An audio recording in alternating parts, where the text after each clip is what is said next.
Jung had this idea that people's shadows reach all the way down to hell, which is actually a very frightening concept. And what he meant by that is that if you take a look at the impulses that drive you that are actually malevolent, if you can admit to such impulses, that if you basically follow those all the way down to their origin, you find some very nasty things. And what you find down there basically is what allies you with people who've done terrible things. And that's not a very pleasant experience, I would say, although one thing that's worth thinking about is that it is something that can protect you against being very, very badly hurt. Because one of the things that characterizes people who develop post-traumatic stress disorder is that they're often naive, and then they encounter something that's really not within their framework of thinking, and it's usually something bad.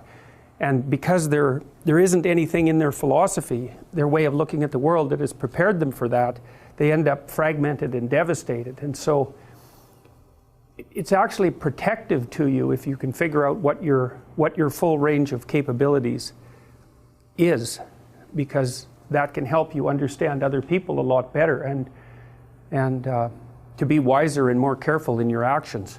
It's also useful, I think, if you want to convince yourself to act properly, because if you regard yourself as harmless, which is a big mistake, then nothing you can do is really that bad, right? Because you're harmless after all. But if you understand that you're seriously not harmless, then that can make you a lot more careful with yourself. And I would say that's especially true maybe when you have kids and you start dealing with your kids. If you know that what you're capable of because you're human, then that can motivate you to be much more careful with what you say and do. And I don't mean cautious, I don't mean timid, I don't mean any of that. I just mean that you want to keep things pristine between you and your children, let's say, because that way they're on your good side. And you want them on your good side, because children who get on their parents' bad side suffer very badly for it. And sometimes it's because they're literally abused.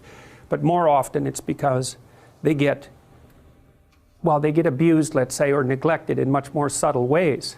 And you're definitely capable of that. I mean, all you have to do is think about the way that you've interacted with someone that you've decided to not like, or maybe someone you genuinely don't like, and that can range from just not paying any attention to them, especially if they're doing something good, to really pursuing them and making their life miserable. And you can certainly do that with your family members, and you can do that with your intimate partners, and you can do that with your friends, and you can do it with yourself. And so it's really worth knowing that. So, well, the fox thinks he's a royal rule breaker, but he's really just a two-bit thug, and this is where he learns that. So, sorry, I have a new phone, and I'm kind of stupid with it still. So, well, hypothetically that'll work, but it probably won't. Anyways, the coachman's got these guys in his grasp now, regardless, and partly because they're already down this road and they can't back off, and partly because he also offers them more money than they've seen before. And so, as bad as they are, they're going to get worse. Many of you, I presume, have seen Breaking Bad.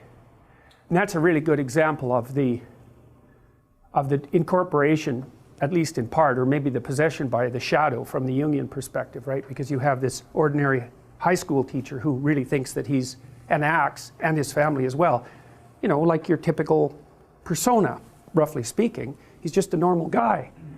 But part of the reason that he's a normal guy is because he actually hasn't been put in abnormal circumstances, and then all of a sudden he is. And he has a genuine moral conundrum, right? He's going to die of lung cancer, and he has a son who's got a lot of health problems, and he's terrified that he's going to leave his wife and his child behind with nothing. And then, of course, as the story, and so he decides to do something that temporarily that he regards as what they would normally regard as reprehensible, and of course he just gets tangled up in that. But then as the story unfolds, you see that it's more complicated, because it's not that he was just innocent good guy and he decided to turn bad. He's also very resentful and angry, and it's partly because he's a bit of a pushover at the beginning, or maybe more than a bit of a pushover, and also that he didn't really fulfill his own potential, and that he had friends who walk down the entrepreneurial path, and maybe they weren't quite fair to him, but whatever, he ends up not very successful as a high school teacher, and so he's really angry about that. And so there's more motivation for him opening up the door to the terrible elements of his personality than just the fact that he's got good motivations to do so, and that unfolds, you know. And so you see the warps and twists in his resentful character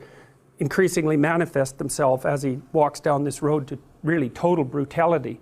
And it's quite good. There's a book called Ordinary Men that's a lot like that. I don't think I've mentioned that to you before, but Ordinary Men is a book about, it's the best book of its type. Maybe it's the only book of its type. It's possible, but it's plotted much like Breaking Bad in some sense. It's a story about these German policemen in the early stages of World War II. And they were guys who were old enough to be raised in Germany really before the Hitlerian propaganda came out in full force. You know, if you were a teenager, say in the 1930s, you were going to be pulled right into the propaganda machine, and maybe you were part of the Hitler Youth, and like you were raised in that, you know. But if you were older, then you were raised before that, and you're not as amenable to propaganda once you're older than about, well, I would say about 22 or something like that. It's pretty young, actually.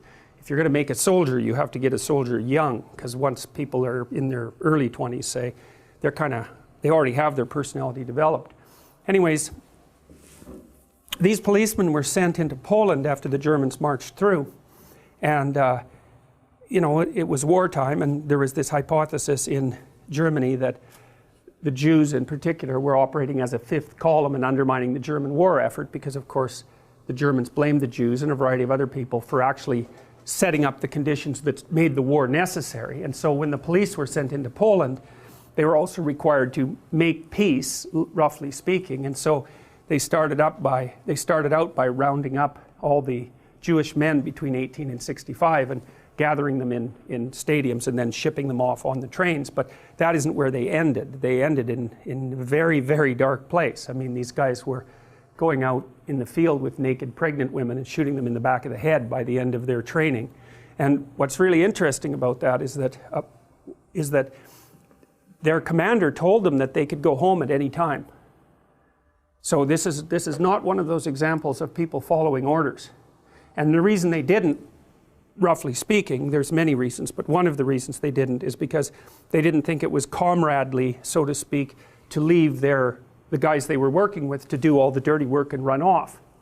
You know, and that's really an interesting fact, you know, because in different circumstances, you wouldn't think about that as reprehensible, right? You'd think, well, that's part of teamwork and under rough circumstances, and that's at least in part how they viewed it. And they were also made physically ill multiple times, physically and psychologically ill by the things that they had to do, but they kept doing them anyways. So it's one step at a time, and that's the thing, is that you end up in very bad places one step at a time, so you've got to watch those steps.